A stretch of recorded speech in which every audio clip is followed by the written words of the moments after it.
اللہ تعالیٰ نے انسان کو یاد کرایا ہے کہ تو نے عبادت اپنے رب کی کرنی ہے، اور فرمایا رب تمہارا وہ ہے جس نے تمہارے لیے زمین کو فرش بنایا ہے، آسمان کو چھت بنایا ہے، اور آسمان سے پانی برسا کے تو زمین سے پھل اگائے ہیں، رزق لکم، وہ بھی تیرے کھانے کے لیے اگائے ہیں۔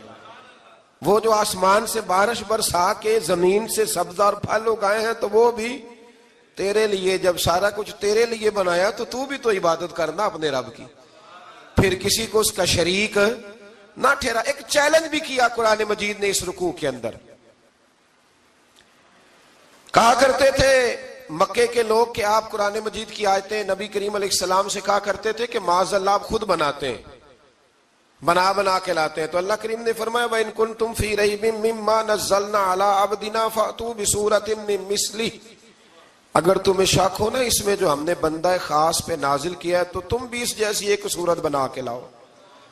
پڑھے لکھے تو تم بھی ہو نا، مکے میں تم بھی رہتے ہو، تو ایک صورت بنا کے لاؤ۔ قرآن مجید ہم سے چھینا گیا ہے سازش کے تحت، اس لیے کہ جس قوم کو قرآن آ جاتا ہے نا پھر کوئی کافر اس کا مقابلہ نہیں کر سکتا۔ دیکھیں نا، اگر کافروں کے پاس جواب ہوتا قرآن پاک کا تو بدر اور احد میں نا کوئی آیت بنا کے لاتے، قرآن کے مقابلے کی تلواریں لے کے نہ آتے، ان کے پاس جواب ہی نہیں تھا۔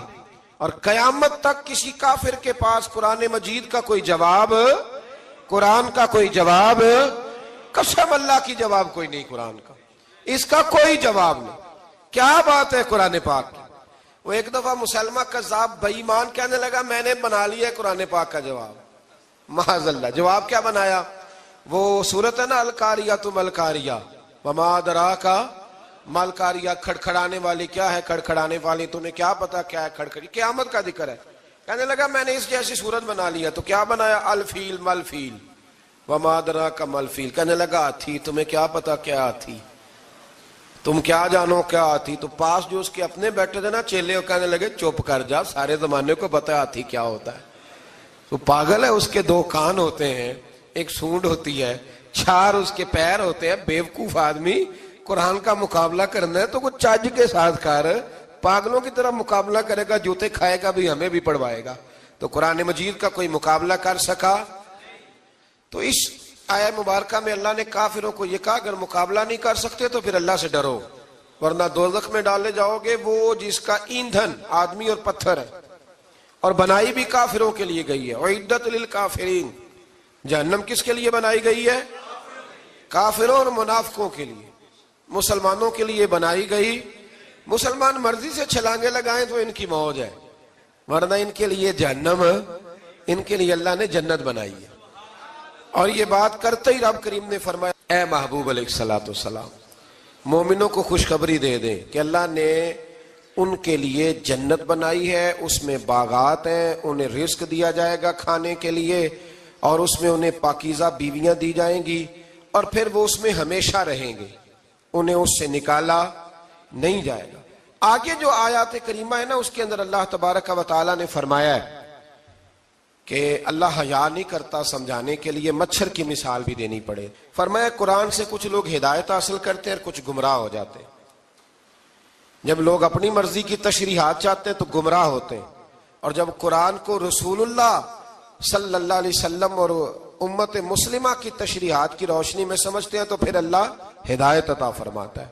پھر اللہ تبارک و تعالیٰ نے آگے ارشاد فرمایا حضرت آدم کی پیدائش کا واقعہ۔ کچھ مفسرین نے لکھا اللہ نے مشورہ کیا تھا فرشتوں سے، وَإِذْ قَالَ رَبُّكَ لِلْمَلَائِكَةِ إِنِّي جَاعِلٌ فِي الْأَرْضِ خَلِيفَةً، لیکن کچھ مفسرین کہتے ہیں کہ اللہ کو ضرورت نہیں فرشتوں سے مشورہ کرنے کی، اللہ نے فرشتوں سے مشورہ نہیں کیا، بلکہ رب نے انہیں آگاہ فرمایا تھا کہ میں لگا ہوں زمین پہ اپنا نائب بنانے، میں خلافت دینے لگا ہوں زمین پہ۔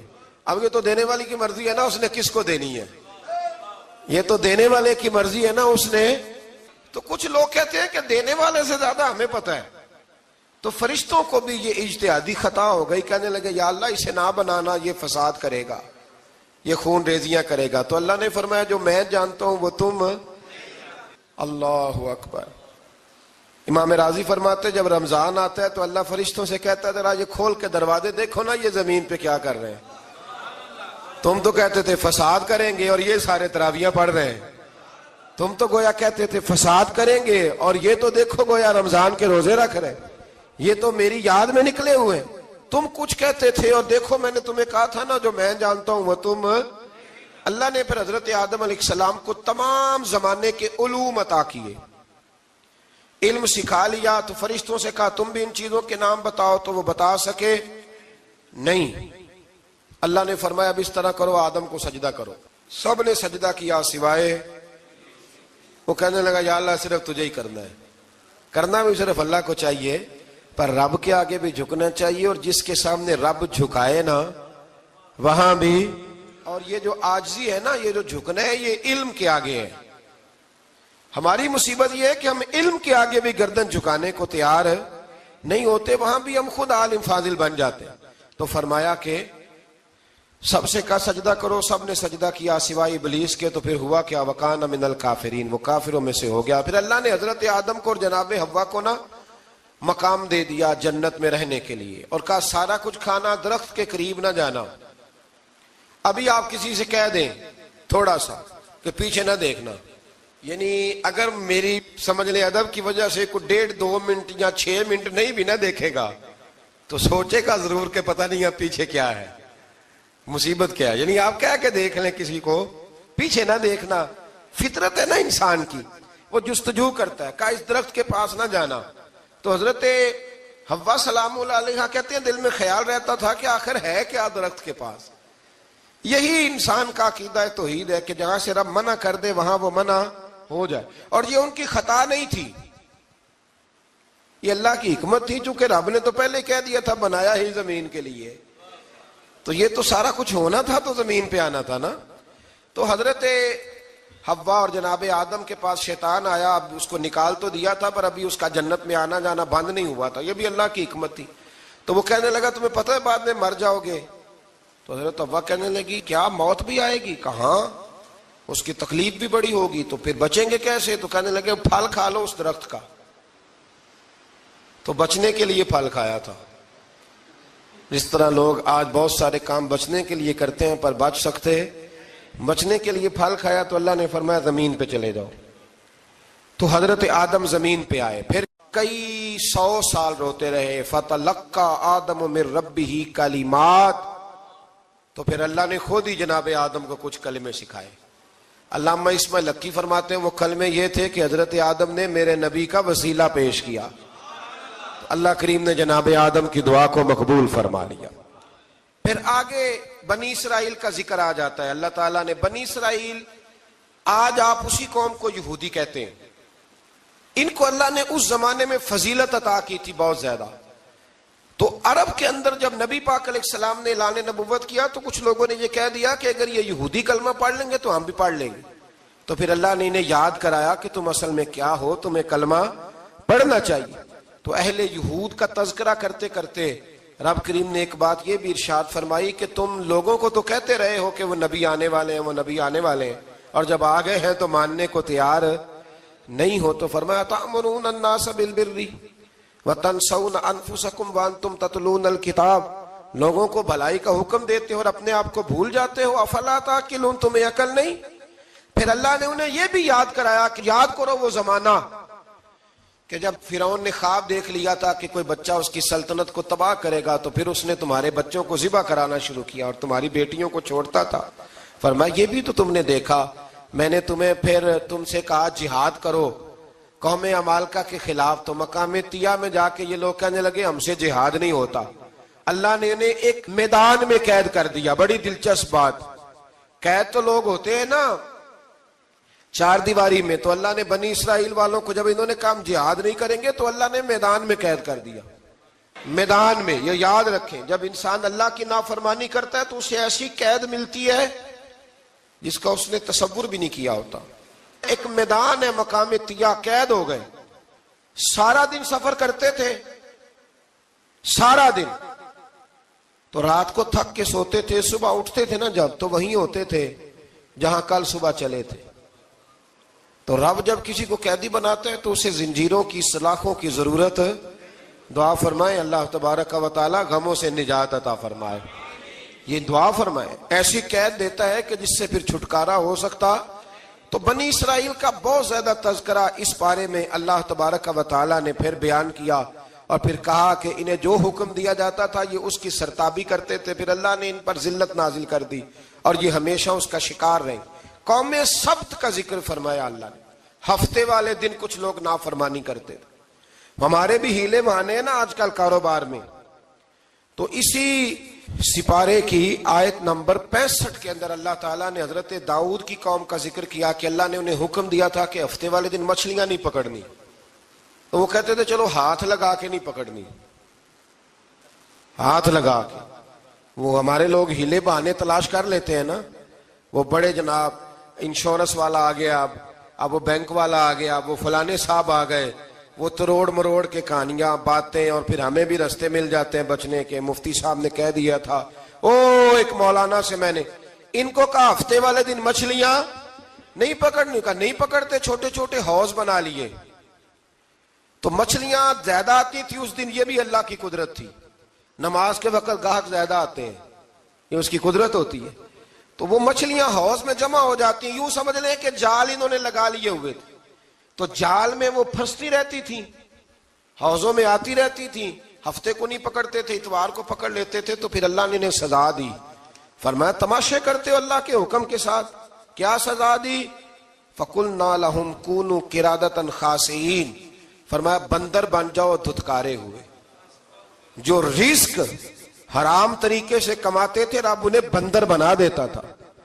ابھی بھی میں نے دیکھے ہیں بڑے بڑے تاجر پاگلوں جیسی زندگی گزار رہے ہیں، نفسیاتی طور پہ سکون نہیں ہے، کروڑوں روپیہ پڑا ہے۔ کیوں؟ اس لیے کہ رب کے بتائے ہوئے طریقے کے مطابق تجارت نہیں کرتے۔ آگے ایک اور دلچسپ بات آ گئی، بنی اسرائیل کے اندر نا ایک شخص نے اپنے چچا کو قتل کر دیا جائیداد کے لیے۔ یہ دیکھیں کب سے لوگ جائیداد کے لیے قتل کرتے آ رہے ہیں۔ چچا کو قتل کر دیا، اور قتل کر کے حضرت موسیٰ علیہ السلام کے پاس آئے کہ میرے چچا کو کسی نے قتل کر دیا ہے، تو بتائیں کیا کرنا ہے؟ تو آپ نے فرمایا کہ گائے ذبح کرو، اور اس کا ایک ٹکڑا مقتول کو مارو، مرنے والے کو، وہ خود اٹھ کے بتا دے گا مجھے کس نے قتل کیا ہے۔ اب ارادہ نہیں تھا گائے ذبح کرنے کا، تو بہانے کرنے لگے۔ ارادہ نہیں نہ ہوتا تو پھر کیا ہوتے ہیں؟ کہنے لگے گائے کس طرح کی ہو، بوڑھی ہو کہ بچی ہو، رنگ کیسا ہو، جوان ہو کہ چھوٹی ہو، حال میں ایک دفعہ چلنا سیکھ گئی ہو یا ابھی نہ سیکھی ہو۔ تو بتاتے گئے تو رب بھی شرطیں بیان کرتا گیا، گہرے زرد رنگ کی ہو، حال کے اندر اسے نہ چلایا گیا ہو، پانی نہ نکالا گیا ہو، نہ بچی ہو نہ جوان ہو، اس کے درمیان ہو۔ یہ ساری شرطیں کہاں پائی جاتی تھیں؟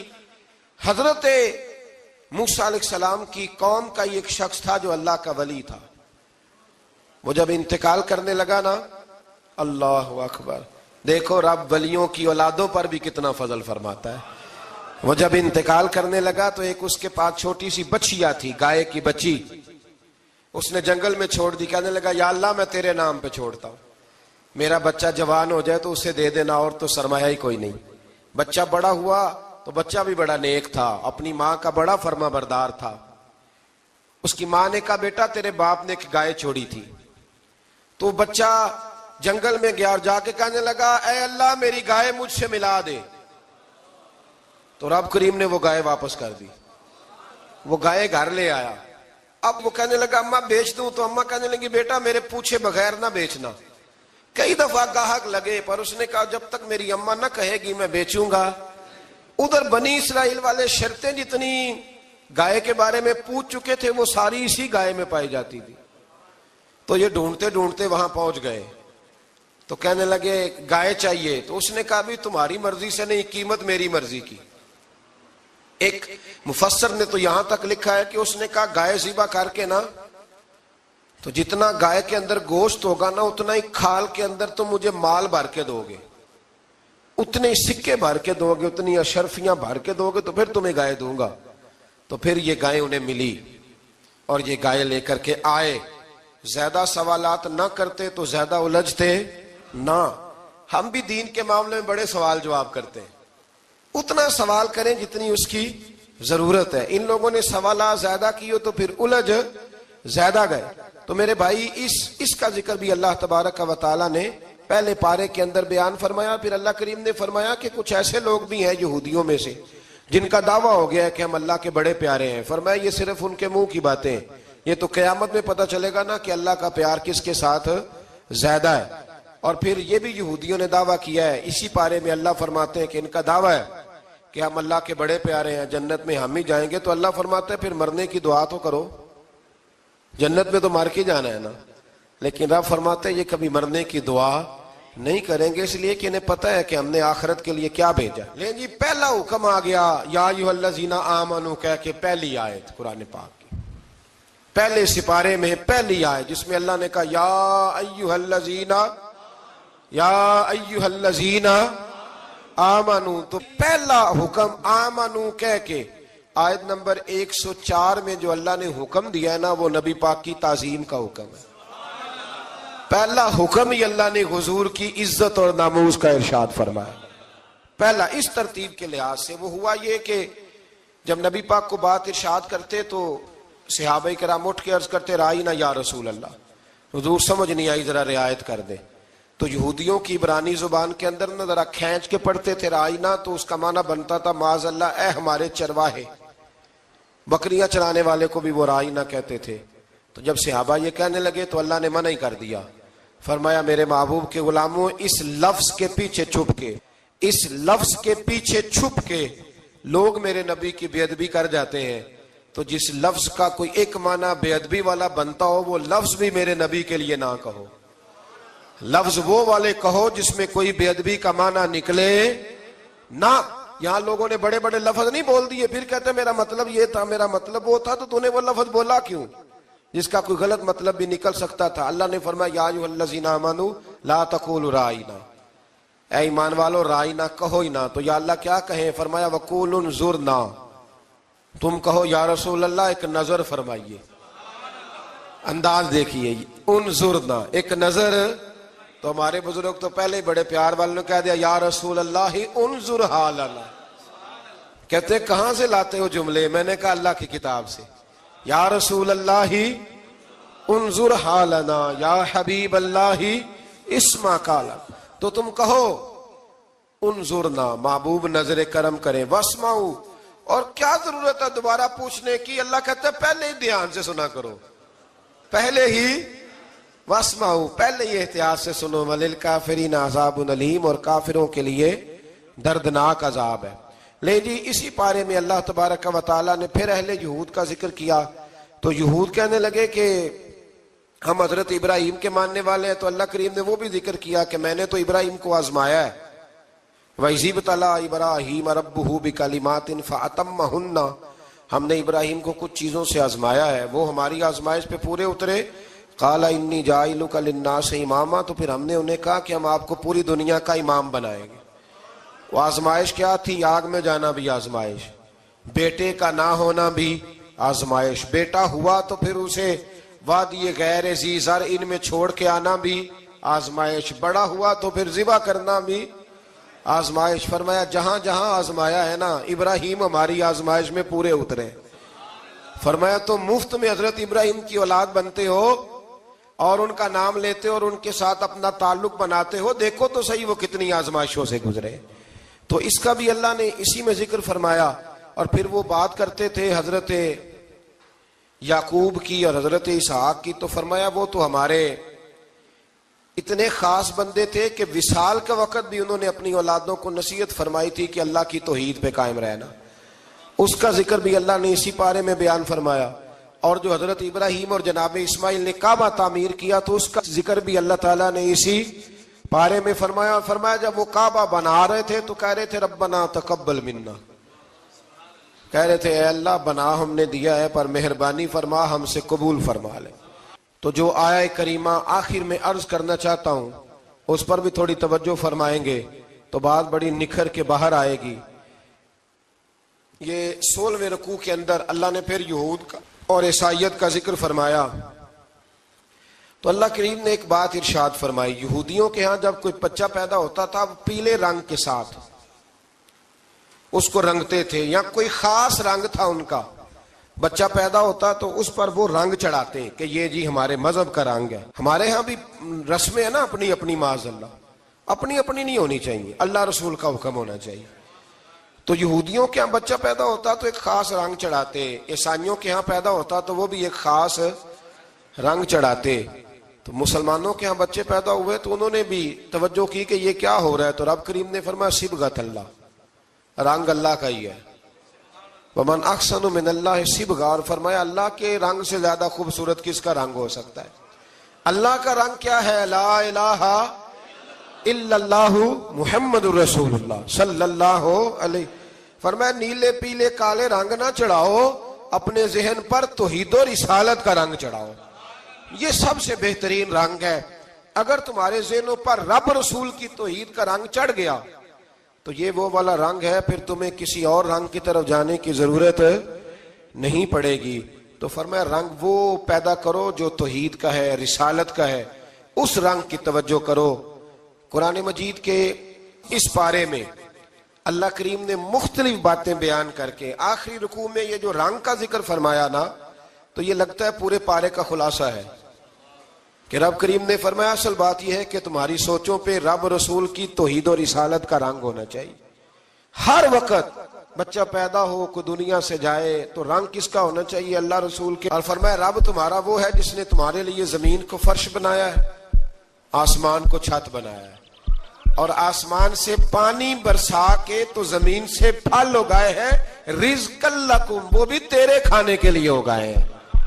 وہ جو آسمان سے بارش برسا کے زمین سے سبز اور پھل اگائے ہیں تو وہ بھی تیرے لیے۔ جب سارا کچھ تیرے لیے بنایا تو بھی تو عبادت کرنا اپنے رب کی، پھر کسی کو اس کا شریک نہ ٹھہرا۔ ایک چیلنج بھی کیا قرآن مجید نے اس رکوع کے اندر۔ کہا کرتے تھے مکے کے لوگ کہ آپ قرآن مجید کی آیتیں نبی کریم علیہ السلام سے کہا کرتے تھے کہ معاذ اللہ آپ خود بناتے ہیں، بنا کے لاتے ہیں۔ تو اللہ کریم نے فرمایا وَإِن كُنتُمْ فِي رَيْبٍ مِّمَّا نَزَّلْنَا عَلَىٰ عَبْدِنَا فَأْتُوا بِسُورَةٍ مِّن مِّثْلِهِ، اگر تمہیں شک ہو نا اس میں جو ہم نے بندہ خاص پہ نازل کیا ہے تو تم بھی اس جیسی ایک صورت بنا کے لاؤ۔ پڑھے لکھے تو تم بھی ہو نا، مکے میں تم بھی رہتے ہو، تو ایک صورت بنا کے لاؤ۔ قرآن مجید ہم سے چھینا گیا ہے سازش کے تحت، اس لیے کہ جس قوم کو قرآن آ جاتا ہے نا پھر کوئی کافر اس کا مقابلہ نہیں کر سکتا۔ دیکھیں نا اگر کافروں کے پاس جواب ہوتا قرآن پاک کا تو بدر اور احد میں نا کوئی آیت بنا کے لاتے قرآن کے مقابلے کی، تلواریں لے کے نہ آتے، ان کے پاس جواب ہی نہیں تھا۔ اور قیامت تک کسی کافر کے پاس قرآن مجید کا کوئی جواب، قرآن کا کوئی جواب، قسم اللہ کی جواب کوئی نہیں، قرآن کا اس کا کوئی جواب نہیں۔ کیا بات ہے قرآن پاک کی۔ وہ ایک دفعہ مسلمہ کذاب بے ایمان کہنے لگا میں نے بنا لیا ہے قرآن پاک کا جواب، معاذ اللہ۔ جواب کیا بنایا؟ وہ صورت ہے نا القاریۃ ما القاریہ وما ادراک ما القاریہ، کھڑکھڑانے والی کیا ہے، کھڑکھڑانے والی تمہیں کیا پتا کیا ہے کھڑکھڑی، قیامت کا ذکر ہے۔ کہنے لگا میں نے اس جیسی صورت بنا لیا، تو کیا بنایا؟ الفیل مل فیل وما ادراک ما الفیل، کہنے لگا ہاتھی، تمہیں کیا پتا کیا ہاتھی، تم کیا جانو کیا ہاتھی۔ تو پاس جو اس کے اپنے بیٹھے تھے نا چیلے، کہنے لگے چپ کر جا، سارے زمانے کو پتا ہے ہاتھی کیا ہوتا ہے۔ تو پاگل ہے، اس کے دو کان ہوتے ہیں، ایک سونڈ ہوتی ہے، چار اس کے پیر ہوتے ہیں۔ بیوقوف آدمی قرآن کا مقابلہ کرنا ہے تو کچھ چج کے ساتھ کر، پاگلوں کی طرح مقابلہ کرے گا، جوتے کھائے گا بھی ہمیں بھی پڑھوائے گا۔ تو قرآن مجید کا کوئی مقابلہ کر سکا؟ تو اس آیہ مبارکہ میں اللہ نے کافروں کو یہ کہا اگر مقابلہ نہیں کر سکتے تو پھر اللہ سے ڈرو، ورنہ دوزخ میں ڈالے جاؤ گے، وہ جس کا ایندھن آدمی اور پتھر ہے، اور بنائی بھی کافروں کے لیے گئی ہے۔ اعدت للکافرین، جہنم کس کے لیے بنائی گئی ہے؟ کافروں اور منافقوں کے لیے۔ مسلمانوں کے لیے بنائی گئی، مسلمان مرضی سے چھلانگے لگائیں تو ان کی موج ہے، ورنہ ان کے لیے جہنم، ان کے لیے اللہ نے جنت بنائی ہے۔ اور یہ بات کرتے ہی رب کریم نے فرمایا اے محبوب علیہ الصلوۃ والسلام مومنوں کو خوشخبری دے دیں کہ اللہ نے ان کے لیے جنت بنائی ہے، اس میں باغات ہیں، انہیں رزق دیا جائے گا کھانے کے لیے، اور اس میں انہیں پاکیزہ بیویاں دی جائیں گی، اور پھر وہ اس میں ہمیشہ رہیں گے، انہیں اس سے نکالا نہیں جائے گا۔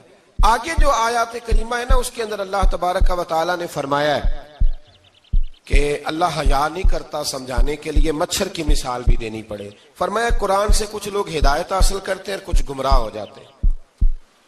جب لوگ اپنی مرضی کی تشریحات چاہتے ہیں تو گمراہ ہوتے ہیں، اور جب قرآن کو رسول اللہ صلی اللہ علیہ وسلم اور امت مسلمہ کی تشریحات کی روشنی میں سمجھتے ہیں تو پھر اللہ ہدایت عطا فرماتا ہے۔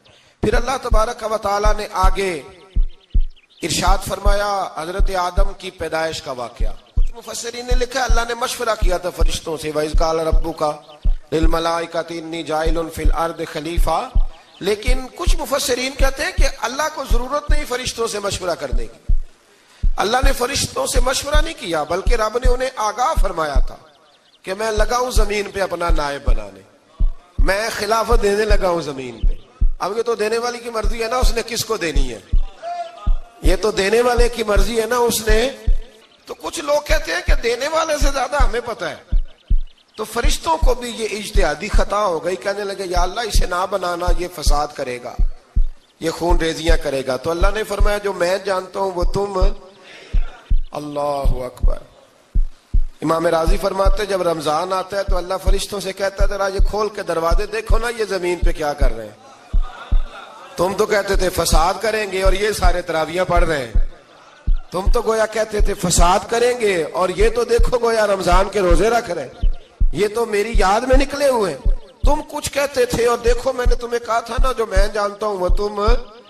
اللہ نے پھر حضرت آدم علیہ السلام کو تمام زمانے کے علوم عطا کیے، علم سکھا لیا۔ تو فرشتوں سے کہا تم بھی ان چیزوں کے نام بتاؤ، تو وہ بتا سکے نہیں۔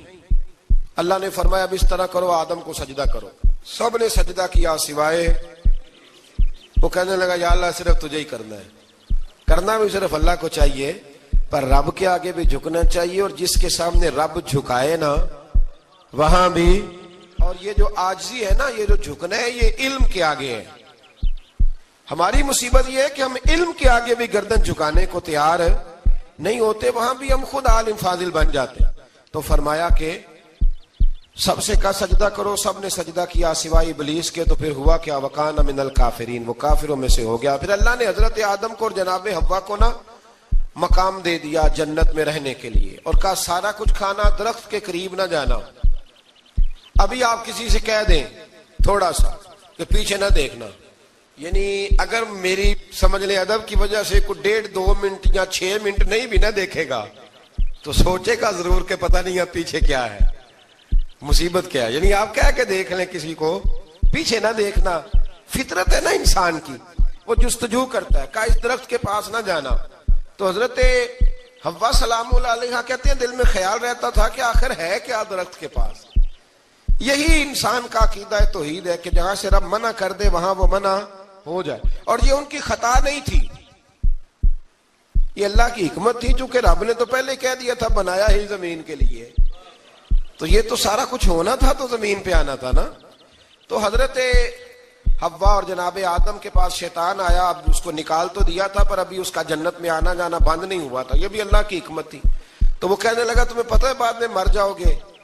تو حضرت حوا کہنے لگی کیا موت بھی آئے گی؟ کہاں، اس کی تکلیف بھی بڑی ہوگی، تو پھر بچیں گے کیسے؟ تو کہنے لگے پھل کھا لو اس درخت کا۔ تو بچنے کے لیے پھل کھایا تھا۔ جس طرح لوگ آج بہت سارے کام بچنے کے لیے کرتے ہیں پر بچ سکتے، بچنے کے لیے پھل کھایا تو اللہ نے فرمایا زمین پہ چلے جاؤ۔ تو حضرت آدم زمین پہ آئے، پھر کئی 100 سال روتے رہے۔ فَتَلَقَّى آدَمُ مِن رَبِّهِ کَلِمَاتٍ، تو پھر اللہ نے خود ہی جناب آدم کو کچھ کلمے سکھائے۔ علامہ اسماعیل لکی فرماتے ہیں وہ کلمے یہ تھے کہ حضرت آدم نے میرے نبی کا وسیلہ پیش کیا، اللہ کریم نے جناب آدم کی دعا کو مقبول فرما لیا۔ پھر آگے بنی اسرائیل کا ذکر آ جاتا ہے۔ اللہ تعالیٰ نے بنی اسرائیل، آج آپ اسی قوم کو یہودی کہتے ہیں، ان کو اللہ نے اس زمانے میں فضیلت عطا کی تھی بہت زیادہ۔ تو عرب کے اندر جب نبی پاک علیہ السلام نے اعلان نبوت کیا تو کچھ لوگوں نے یہ کہہ دیا کہ اگر یہ یہودی کلمہ پڑھ لیں گے تو ہم بھی پڑھ لیں گے۔ تو پھر اللہ نے انہیں یاد کرایا کہ تم اصل میں کیا ہو، تمہیں کلمہ پڑھنا چاہیے۔ تو اہل یہود کا تذکرہ کرتے کرتے رب کریم نے ایک بات یہ بھی ارشاد فرمائی کہ تم لوگوں کو تو کہتے رہے ہو کہ وہ نبی آنے والے ہیں، وہ نبی آنے والے ہیں، اور جب آ گئے ہیں تو ماننے کو تیار نہیں ہو۔ تو فرمایا تأمرون الناس بالبر وتنسون انفسکم وانتم تتلون الکتاب لوگوں کو بھلائی کا حکم دیتے ہو اور اپنے آپ کو بھول جاتے ہو. افلا تعقلون, تمہیں عقل نہیں؟ پھر اللہ نے انہیں یہ بھی یاد کرایا کہ یاد کرو وہ زمانہ کہ جب فرعون نے خواب دیکھ لیا تھا کہ کوئی بچہ اس کی سلطنت کو تباہ کرے گا, تو پھر اس نے تمہارے بچوں کو ذبح کرانا شروع کیا اور تمہاری بیٹیوں کو چھوڑتا تھا. فرمایا یہ بھی تو تم نے دیکھا, میں نے تمہیں پھر تم سے کہا جہاد کرو قوم عمالقہ کے خلاف, تو مقام طیہ میں جا کے یہ لوگ کہنے لگے ہم سے جہاد نہیں ہوتا. اللہ نے انہیں ایک میدان میں قید کر دیا. بڑی دلچسپ بات, قید تو لوگ ہوتے ہیں نا چار دیواری میں, تو اللہ نے بنی اسرائیل والوں کو جب انہوں نے کہا جہاد نہیں کریں گے تو اللہ نے میدان میں قید کر دیا. میدان میں, یہ یاد رکھیں, جب انسان اللہ کی نافرمانی کرتا ہے تو اسے ایسی قید ملتی ہے جس کا اس نے تصور بھی نہیں کیا ہوتا. ایک میدان ہے مقام طیہ, قید ہو گئے. سارا دن سفر کرتے تھے, سارا دن, تو رات کو تھک کے سوتے تھے, صبح اٹھتے تھے نا جب, تو وہیں ہوتے تھے جہاں کل صبح چلے تھے. تو رب جب کسی کو قیدی بناتا ہے تو اسے زنجیروں کی سلاخوں کی ضرورت. دعا فرمائے اللہ تبارک و تعالی غموں سے نجات عطا فرمائے. یہ دعا فرمائے, ایسی قید دیتا ہے کہ جس سے پھر چھٹکارا ہو سکتا. تو بنی اسرائیل کا بہت زیادہ تذکرہ اس پارے میں اللہ تبارک و تعالی نے پھر بیان کیا, اور پھر کہا کہ انہیں جو حکم دیا جاتا تھا یہ اس کی سرتابی کرتے تھے. پھر اللہ نے ان پر ذلت نازل کر دی اور یہ ہمیشہ اس کا شکار رہے. قوم سبت کا ذکر فرمایا اللہ نے. ہفتے والے دن کچھ لوگ نافرمانی کرتے. ہمارے بھی ہیلے بہانے ہیں نا آج کل کاروبار میں. تو اسی سپارے کی آیت نمبر 65 کے اندر اللہ تعالیٰ نے حضرت داؤد کی قوم کا ذکر کیا کہ اللہ نے انہیں حکم دیا تھا کہ ہفتے والے دن مچھلیاں نہیں پکڑنی. تو وہ کہتے تھے چلو ہاتھ لگا کے نہیں پکڑنی, ہاتھ لگا کے. وہ ہمارے لوگ ہیلے بہانے تلاش کر لیتے ہیں نا, وہ بڑے جناب انشورنس والا آ گیا, اب وہ بینک والا آ گیا, وہ فلانے صاحب آ گئے, وہ تروڑ مروڑ کے کہانیاں باتیں, اور پھر ہمیں بھی رستے مل جاتے ہیں بچنے کے. مفتی صاحب نے کہہ دیا تھا ایک مولانا سے میں نے ان کو کہا ہفتے والے دن مچھلیاں نہیں پکڑنے کا, نہیں پکڑتے, چھوٹے چھوٹے حوض بنا لیے. تو مچھلیاں زیادہ آتی تھی اس دن, یہ بھی اللہ کی قدرت تھی. نماز کے وقت گاہک زیادہ آتے ہیں, یہ اس کی قدرت ہوتی ہے. تو وہ مچھلیاں حوض میں جمع ہو جاتی ہیں. یوں سمجھ لیں کہ جال انہوں نے لگا لیے ہوئے تھے, تو جال میں وہ پھنستی رہتی تھی, حوضوں میں آتی رہتی تھی. ہفتے کو نہیں پکڑتے تھے, اتوار کو پکڑ لیتے تھے. تو پھر اللہ نے انہیں سزا دی. فرمایا تماشے کرتے ہو اللہ کے حکم کے ساتھ. کیا سزا دی؟ فَقُلْنَا لَهُمْ كُونُوا قِرَادَةً خَاسِئِينَ. فرمایا بندر بن جاؤ دھتکارے ہوئے. جو رزق حرام طریقے سے کماتے تھے رب انہیں بندر بنا دیتا تھا. ابھی بھی میں نے دیکھے ہیں بڑے بڑے تاجر پاگلوں جیسی زندگی گزار رہے ہیں. نفسیاتی طور پہ سکون نہیں ہے, کروڑوں روپیہ پڑا ہے. کیوں؟ اس لیے کہ رب کے بتائے ہوئے طریقے کے مطابق تجارت نہیں کرتے. آگے ایک اور دلچسپ بات آ گئی. بنی اسرائیل کے اندر نا ایک شخص نے اپنے چچا کو قتل کر دیا جائیداد کے لیے. یہ دیکھیں کب سے لوگ جائیداد کے لیے قتل کرتے آ رہے ہیں. چچا کو قتل کر دیا, اور قتل کر کے حضرت موسیٰ علیہ السلام کے پاس آئے کہ میرے چچا کو کسی نے قتل کر دیا ہے, تو بتائیں کیا کرنا ہے. تو آپ نے فرمایا کہ گائے ذبح کرو اور اس کا ایک ٹکڑا مقتول کو مارو, مرنے والے کو. وہ خود اٹھ کے بتا دے گا مجھے کس نے قتل کیا ہے. اب ارادہ نہیں تھا گائے ذبح کرنے کا, تو بہانے کرنے لگے. ارادہ نہیں نہ ہوتا تو پھر کیا ہوتے ہیں, کہنے لگے گائے کس طرح کی ہو, بوڑھی ہو کہ بچی ہو, رنگ کیسا ہو, جوان ہو کہ چھوٹی ہو, حال میں ایک دفعہ چلنا سیکھ گئی ہو یا ابھی نہ سیکھی ہو. تو بتاتے گئے تو رب بھی شرطیں بیان کرتا گیا. گہرے زرد رنگ کی ہو, حال کے اندر اسے نہ چلایا گیا ہو, پانی نہ نکالا گیا ہو, نہ بچی ہو نہ جوان ہو, اس کے درمیان ہو. یہ ساری شرطیں کہاں پائی جاتی تھیں؟ حضرت موسیٰ علیہ السلام کی قوم کا ایک شخص تھا جو اللہ کا ولی تھا. وہ جب انتقال کرنے لگا نا, اللہ اکبر, دیکھو رب ولیوں کی اولادوں پر بھی کتنا فضل فرماتا ہے. وہ جب انتقال کرنے لگا تو ایک اس کے پاس چھوٹی سی بچیا تھی, گائے کی بچی, اس نے جنگل میں چھوڑ دی. کہنے لگا یا اللہ میں تیرے نام پہ چھوڑتا ہوں, میرا بچہ جوان ہو جائے تو اسے دے دینا, اور تو سرمایہ ہی کوئی نہیں. بچہ بڑا ہوا تو بچہ بھی بڑا نیک تھا, اپنی ماں کا بڑا فرما بردار تھا. اس کی ماں نے کہا بیٹا تیرے باپ نے ایک گائے چھوڑی تھی. تو بچہ جنگل میں گیا اور جا کے کہنے لگا اے اللہ میری گائے مجھ سے ملا دے. تو رب کریم نے وہ گائے واپس کر دی. وہ گائے گھر لے آیا. اب وہ کہنے لگا اماں بیچ دوں, تو اماں کہنے لگی بیٹا میرے پوچھے بغیر نہ بیچنا. کئی دفعہ گاہک لگے پر اس نے کہا جب تک میری اماں نہ کہے گی میں بیچوں گا. ادھر بنی اسرائیل والے شرطیں جتنی گائے کے بارے میں پوچھ چکے تھے وہ ساری اسی گائے میں پائی جاتی تھی. تو یہ ڈھونڈتے ڈھونڈتے وہاں پہنچ گئے تو کہنے لگے گائے چاہیے. تو اس نے کہا بھی تمہاری مرضی سے نہیں, قیمت میری مرضی کی. ایک مفسر نے تو یہاں تک لکھا ہے کہ اس نے کہا گائے ذبح کر کے نا تو جتنا گائے کے اندر گوشت ہوگا نا اتنا ہی کھال کے اندر تم مجھے مال بھر کے دو گے, اتنے ہی سکے بھر کے دو گے, اتنی اشرفیاں بھر کے دو گے تو پھر تمہیں گائے دوں گا. تو پھر یہ گائے انہیں ملی اور یہ گائے لے کر کے آئے.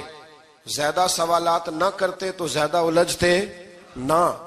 ہم بھی دین کے معاملے میں بڑے سوال جواب کرتے ہیں, اتنا سوال کریں جتنی اس کی ضرورت ہے. ان لوگوں نے سوالات زیادہ کیے تو پھر الجھ زیادہ گئے. تو میرے بھائی اس کا ذکر بھی اللہ تبارک و تعالی نے پہلے پارے کے اندر بیان فرمایا. پھر اللہ کریم نے فرمایا کہ کچھ ایسے لوگ بھی ہیں یہودیوں میں سے جن کا دعویٰ ہو گیا ہے کہ ہم اللہ کے بڑے پیارے ہیں. فرمایا یہ صرف ان کے منہ کی باتیں ہیں, یہ تو قیامت میں پتہ چلے گا نا کہ اللہ کا پیار کس کے ساتھ زیادہ ہے. اور پھر یہ بھی یہودیوں نے دعویٰ کیا ہے, اسی پارے میں اللہ فرماتے ہیں کہ ان کا دعویٰ ہے کہ ہم اللہ کے بڑے پیارے ہیں, جنت میں ہم ہی جائیں گے. تو اللہ فرماتا ہے پھر مرنے کی دعا تو کرو, جنت میں تو مر کے جانا ہے نا. لیکن رب فرماتے ہیں یہ کبھی مرنے کی دعا نہیں کریں گے, اس لیے کہ انہیں پتہ ہے کہ ہم نے آخرت کے لیے کیا بھیجا. لیں جی پہلا حکم آ گیا یا ایھا الذین آمنوا کہہ کے, پہلی آیت قرآن پاک کی پہلے سپارے میں پہلی آیت جس میں اللہ نے کہا یا ایھا الذین آمنوا. تو پہلا حکم آمنوا کہہ کے آیت نمبر 104 میں جو اللہ نے حکم دیا ہے نا وہ نبی پاک کی تعظیم کا حکم ہے. پہلا حکم ہی اللہ نے حضور کی عزت اور ناموس کا ارشاد فرمایا. پہلا اس ترتیب کے لحاظ سے وہ ہوا یہ کہ جب نبی پاک کو بات ارشاد کرتے تو صحابہ کرام اٹھ کے عرض کرتے رائینا یا رسول اللہ, حضور سمجھ نہیں آئی ذرا رعایت کر دے. تو یہودیوں کی عبرانی زبان کے اندر نہ ذرا کھینچ کے پڑھتے تھے رائینا, تو اس کا معنی بنتا تھا معاذ اللہ اے ہمارے چرواہے. بکریاں چرانے والے کو بھی وہ رائینا کہتے تھے. تو جب صحابہ یہ کہنے لگے تو اللہ نے منع ہی کر دیا. فرمایا میرے محبوب کے غلاموں اس لفظ کے پیچھے چھپ کے لوگ میرے نبی کی بے ادبی کر جاتے ہیں. تو جس لفظ کا کوئی ایک معنی بے ادبی والا بنتا ہو وہ لفظ بھی میرے نبی کے لیے نہ کہو. لفظ وہ والے کہو جس میں کوئی بے ادبی کا معنی نکلے نہ. یہاں لوگوں نے بڑے بڑے لفظ نہیں بول دیے پھر کہتے میرا مطلب یہ تھا, میرا مطلب وہ تھا. تو تو نے وہ لفظ بولا کیوں جس کا کوئی غلط مطلب بھی نکل سکتا تھا. اللہ نے فرمایا یا ایھا الذین آمنوا لا تقولوا رائینا, اے ایمان والو رائینا کہو ہی نہ. تو یا اللہ کیا کہیں؟ فرمایا وقولوا انظرنا, تم کہو یا رسول اللہ ایک نظر فرمائیے. انداز دیکھیے, انظرنا ایک نظر. تو ہمارے بزرگ تو پہلے ہی بڑے پیار والوں نے کہہ دیا یا رسول اللہ انظر حالنا. کہتے کہاں سے لاتے ہو جملے؟ میں نے کہا اللہ کی کتاب سے. یا رسول اللہ انظر حالنا یا حبیب اللہ اسمع قالا. تو تم کہو انظرنا, محبوب نظر کرم کریں, واسمعوا, اور کیا ضرورت ہے دوبارہ پوچھنے کی؟ اللہ کہتا ہے پہلے ہی دھیان سے سنا کرو, پہلے ہی واسمعوا, پہلے ہی احتیاط سے سنو. وللکافرین عذاب علیم, اور کافروں کے لیے دردناک عذاب ہے. لے جی اسی پارے میں اللہ تبارک و تعالیٰ نے پھر اہل یہود کا ذکر کیا. تو یہود کہنے لگے کہ ہم حضرت ابراہیم کے ماننے والے ہیں. تو اللہ کریم نے وہ بھی ذکر کیا کہ میں نے تو ابراہیم کو آزمایا ہے. وَإِذِ ابْتَلَىٰ إِبْرَاهِيمَ رَبُّهُ بِكَلِمَاتٍ فَأَتَمَّهُنَّ, ہم نے ابراہیم کو کچھ چیزوں سے آزمایا ہے, وہ ہماری آزمائش پہ پورے اترے. قَالَ إِنِّي جَاعِلُكَ لِلنَّاسِ إِمَامًا, تو پھر ہم نے انہیں کہا کہ ہم آپ کو پوری دنیا کا امام بنائیں گے. وہ آزمائش کیا تھی؟ آگ میں جانا بھی آزمائش, بیٹے کا نہ ہونا بھی آزمائش, بیٹا ہوا تو پھر اسے وادی غیر ذی زرع ان میں چھوڑ کے آنا بھی آزمائش, بڑا ہوا تو پھر ذبح کرنا بھی آزمائش. فرمایا جہاں جہاں آزمایا ہے نا ابراہیم ہماری آزمائش میں پورے اترے. فرمایا تو مفت میں حضرت ابراہیم کی اولاد بنتے ہو اور ان کا نام لیتے اور ان کے ساتھ اپنا تعلق بناتے ہو, دیکھو تو صحیح وہ کتنی آزمائشوں سے گزرے. تو اس کا بھی اللہ نے اسی میں ذکر فرمایا. اور پھر وہ بات کرتے تھے حضرت یعقوب کی اور حضرت اسحاق کی، تو فرمایا وہ تو ہمارے اتنے خاص بندے تھے کہ وصال کے وقت بھی انہوں نے اپنی اولادوں کو نصیحت فرمائی تھی کہ اللہ کی توحید پہ قائم رہنا. اس کا ذکر بھی اللہ نے اسی پارے میں بیان فرمایا. اور جو حضرت ابراہیم اور جناب اسماعیل نے کعبہ تعمیر کیا تو اس کا ذکر بھی اللہ تعالیٰ نے اسی پارے میں فرمایا. اور فرمایا جب وہ کعبہ بنا رہے تھے تو کہہ رہے تھے ربنا تقبل منا، کہہ رہے تھے اے اللہ بنا ہم نے دیا ہے پر مہربانی فرما ہم سے قبول فرما لے. تو جو آیہ کریمہ آخر میں عرض کرنا چاہتا ہوں اس پر بھی تھوڑی توجہ فرمائیں گے تو بات بڑی نکھر کے باہر آئے گی. یہ 16ویں رکوع کے اندر اللہ نے پھر یہود کا اور عیسائیت کا ذکر فرمایا. تو اللہ کریم نے ایک بات ارشاد فرمائی. یہودیوں کے ہاں جب کوئی بچہ پیدا ہوتا تھا وہ پیلے رنگ کے ساتھ اس کو رنگتے تھے، یا کوئی خاص رنگ تھا ان کا. بچہ پیدا ہوتا تو اس پر وہ رنگ چڑھاتے کہ یہ جی ہمارے مذہب کا رنگ ہے. ہمارے ہاں بھی رسمیں ہیں نا اپنی اپنی، معاذ اللہ اپنی اپنی نہیں ہونی چاہیے، اللہ رسول کا حکم ہونا چاہیے. تو یہودیوں کے ہاں بچہ پیدا ہوتا تو ایک خاص رنگ چڑھاتے، عیسائیوں کے ہاں پیدا ہوتا تو وہ بھی ایک خاص رنگ چڑھاتے.